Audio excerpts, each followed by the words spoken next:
श्री रकीबुल हसन जी, श्री प्रद्युत बोरदोलोई जी, श्री गौरव गोगोई जी, श्री अब्दुल खलीक जी, श्रीमती रानी नारा जी, सुष्मिता देव जी, यहाँ पे उपस्थित सारे नेतागण, NSUI डिपार्टमेंट के सारे नेतागण, कार्यकर्तागण, मेरी बहनें और मेरे भाई, अपना लोग बहुत समय मोर बाबे अपेक्षा करोड़ बाबे बहुत धन्यवाद। मोर भाई नी खोकल रोदत बहुत कष्ट पाइसे, आपका बहुत बहुत धन्यवाद। लेकिन मैं सिर्फ इतनी असामीज जानती हूँ बाकी आपको हिंदी में सुनना पड़ेगा। जय आई असम। असम की धरती आपकी माँ है, इस धरती माँ की जय। इसके हरे भरे बगानों की जय। हरे भरे बगानों में काम करती हुई सारी श्रमिकों की, जो सुबह से शाम तक कड़ी धूप में काम करती हैं, उनकी जय। इस प्रदेश की नदियों की जय। यहाँ की जाति जनजाति की जय। यहाँ की बहुरंगी संस्कृति की जय। यहाँ की मिट्टी की जय, जिसने आपको अपनी पहचान दी। ये वो मिट्टी है जिसने आपको अपना अस्तित्व दिया। ये वो मिट्टी है जिसमें श्रीमंत शंकर देव जी जैसे महापुरुष पैदा हुए, जहां माधव देव जी जैसे महापुरुष पैदा हुए, अनजान फकीर जी पैदा हुए, लचित बोरफुकन जी पैदा हुए, जॉय मोती कौनबारी जी पैदा हुए, वीर चिलारे स्वर्गदेव छुकपा जी, गोपीनाथ बोरदोलोई जी और तमाम महापुरुष पैदा हुए, जिन्होंने आपकी धरती, आपकी संस्कृति, आपकी लोगों को एकजुट रखने के लिए अपना जीवन न्यौछावर किया।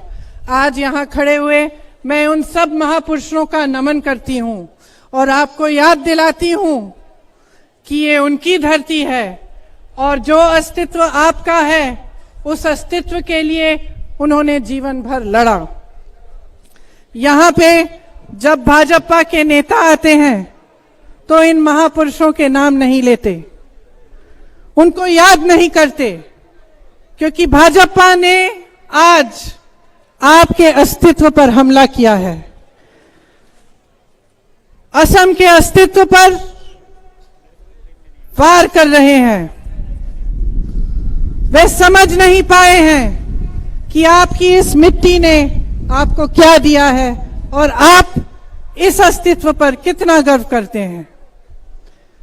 उन्होंने चुनाव से पहले कहा था कि का को लागू नहीं किया जाएगा, लेकिन आपने देखा कि उन्होंने का को इम्प्लीमेंट किया, उसे लागू किया। आपको याद होगा बहुत सालों पहले जब मेरे पिताजी राजीव गांधी जी ने असम का अकॉर्ड बनवाया था, उस समय हग्रामा जी भी मौजूद थे, तो सबसे बड़ी बात क्या की थी? उन्होंने कहा था कि आप अपनी संस्कृति को बचा कर रखेंगे और आप पर केंद्र से कोई डिक्टेट नहीं करेगा। भाजपा ने इन 5 सालों में इसका विपरीत किया है। उनकी क्रोनोलॉजी मैं आपको बताती हूं। चुनाव से पहले आपको कहा कि जाति माती भेटी की रक्षा करेंगे, का को लागू नहीं करेंगे।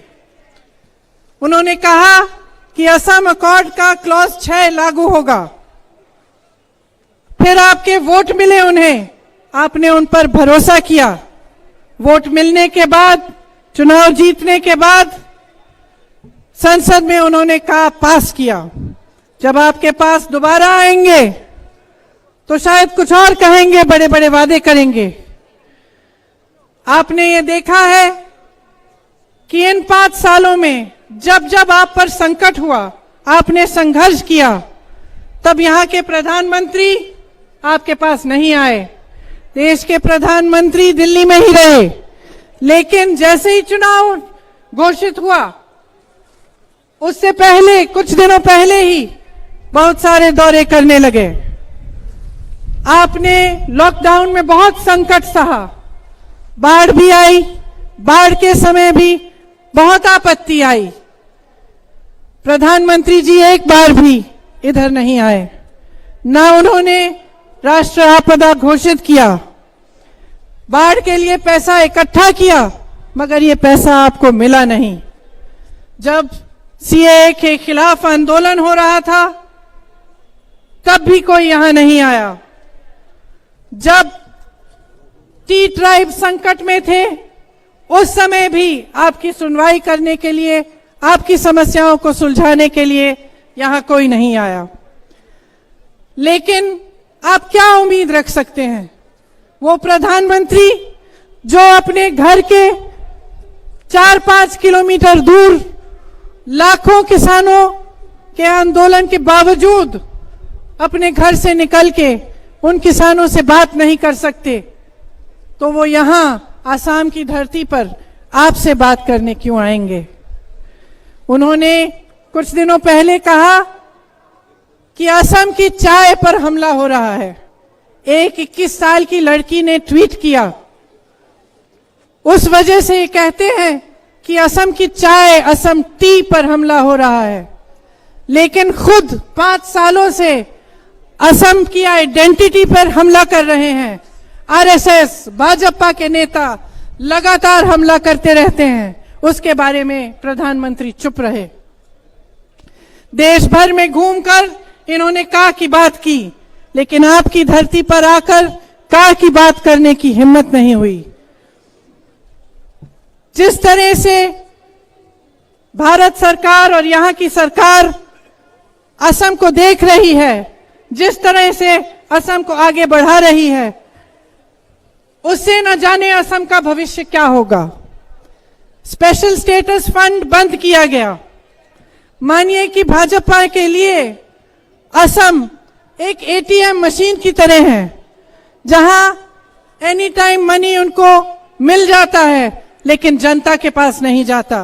पेट्रोल डीजल पर 90 रुपए देते हैं असम के 70% टैक्स, लेकिन भारत सरकार की जेब में जाता है, आप तक ये पैसा नहीं पहुंचता। अगर आप इनकी इंडस्ट्रियल पॉलिसी देखें, इनके उद्योग देखें, तो वही हाल है। इन्होंने आपको 25 लाख रोजगार देने का वादा किया था, लेकिन 5 सालों में 80,000 रोजगार तक नहीं दिए। क्या किया? गुवाहाटी का हवाई अड्डा भी अपने दोस्तों को बेच डाला, ऑयल फील्ड्स बेच डाली। इनके हम दो हमारे दो का नारा है, और इस नारे में जोया या कौम का नारा डूब रहा है।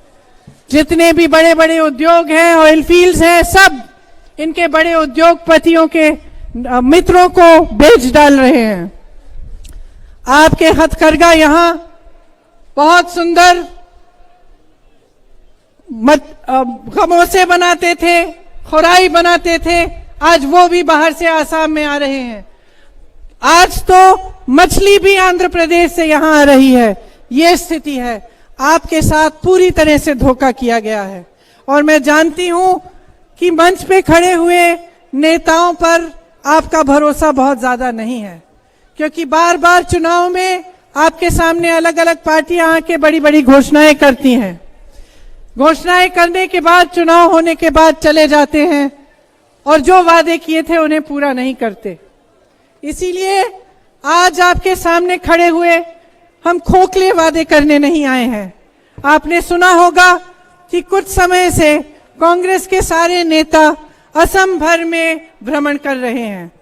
वहां उन्होंने जो जो समस्याएं सुनी, उन समस्याओं के आधार पर और इस बात के आधार पर कि नेताओं और जनता के बीच भरोसा टूट रहा है, उन्होंने ये तय किया है कि आपको वादे नहीं, लेकिन 5 गारंटी देंगे। वो 5 गारंटी क्या है? वो 5 गारंटी ये है कि सबसे पहले जब हमारी सरकार बनेगी तो के ये कानून लागू होगा जिसके तहत यहां पे लागू नहीं हो पाएगा। ये सबसे पहली है। दूसरा कि बिजली के 200 यूनिट आपको मुफ्त में मिलेंगे हर महीने।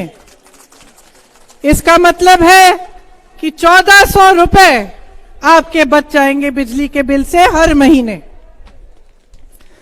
तीसरा गारंटी कि जो मेरी बहनें घर संभालती हैं, अपनी मेहनत से अपने पूरे परिवार की परवरिश करते हैं, बच्चों की परवरिश करते हैं और सबका देखभाल करती हैं, जिनको आज तक पूरी तरह से सम्मान नहीं मिला, उन बहनों को 2000 रुपए हर महीने गृहिणी सम्मान के तौर पर मिलेगा।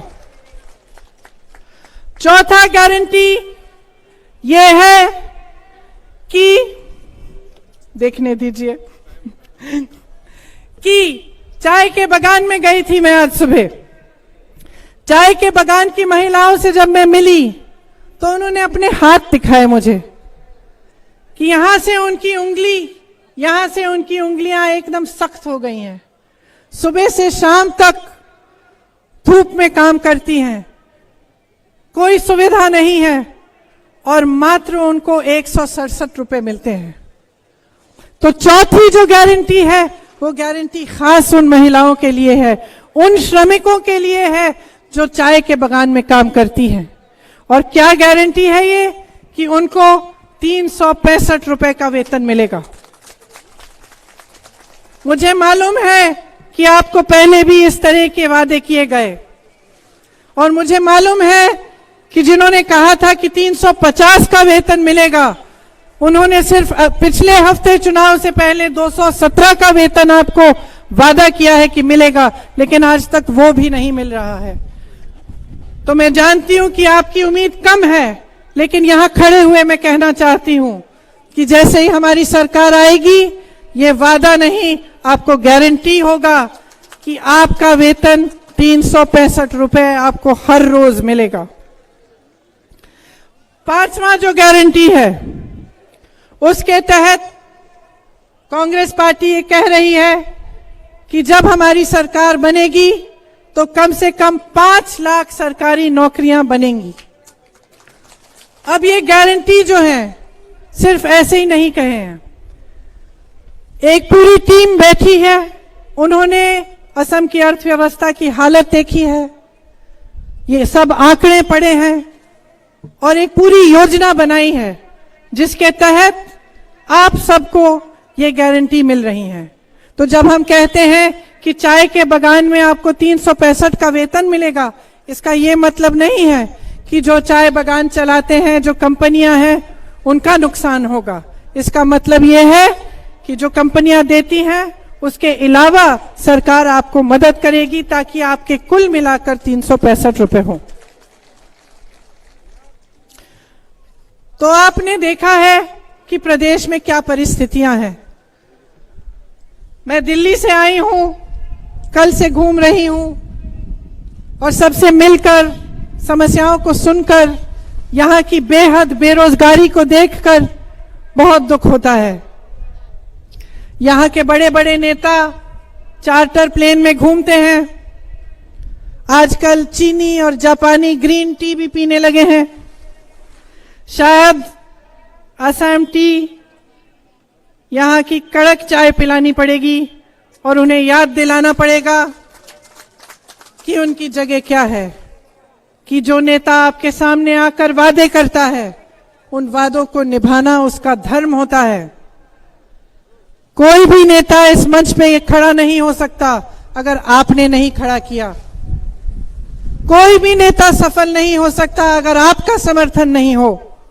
इसीलिए यहां खड़े हुए मैं आपसे आग्रह करती हूं कि अपने अधिकारों को अच्छी तरह से समझिए।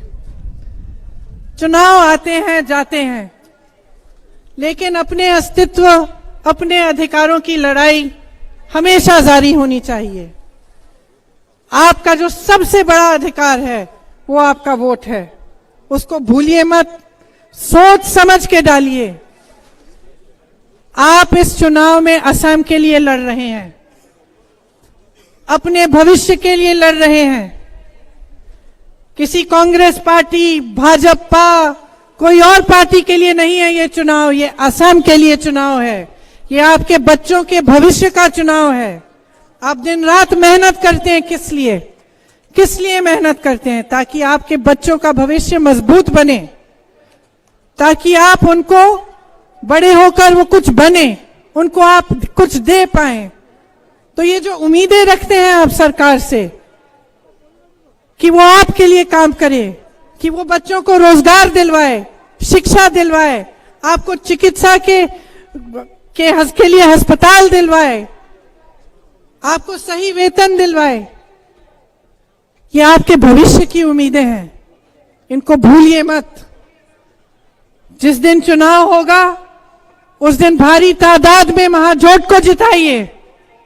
आप देख रहे हैं कि पिछले दिनों में हगरामा जी जैसे नेता भी हमसे जुड़ गए हैं। ये इसलिए जुड़ रहे हैं कि सबको समझ में आ गया है कि ये असम के अस्तित्व का चुनाव है। आपको कोई रिमोट कंट्रोल का सीएम नहीं चाहिए। आपको ऐसी स्थिति नहीं चाहिए कि आपको पता नहीं कि एक सीएम है, दो सीएम है या अनेक सीएम है या फिर रिमोट कंट्रोल से चल रहे हैं। आपको ऐसी स्थिति नहीं चाहिए कि स्टेट गेस्ट हाउस में बैठे हुए आपके सीएम चुनाव का प्रचार करा रहे हैं। आपको एक सीएम चाहिए, एक मजबूत नेता, एक मजबूत पार्टी जो असम के अस्तित्व को मजबूत करे, जो असम के लिए निरंतर काम करे और आपके भविष्य के लिए दिन रात काम करे। इसीलिए ये कहते हुए मैं आप सबको धन्यवाद देती हूं। मैं जानती हूं आपने बहुत बहुत इंतजार किया, थक भी गए होंगे, घर लौटना भी है। तो आप सबको मैं फिर से धन्यवाद देती हूं और आपसे आग्रह करती हूं कि आने वाले चुनाव में बहुत सोच समझ के महाजोट गठबंधन को, कांग्रेस पार्टी को विजयी बनाइए। जय हिंद, जय आय असम, जय आय असम, जय आय असम।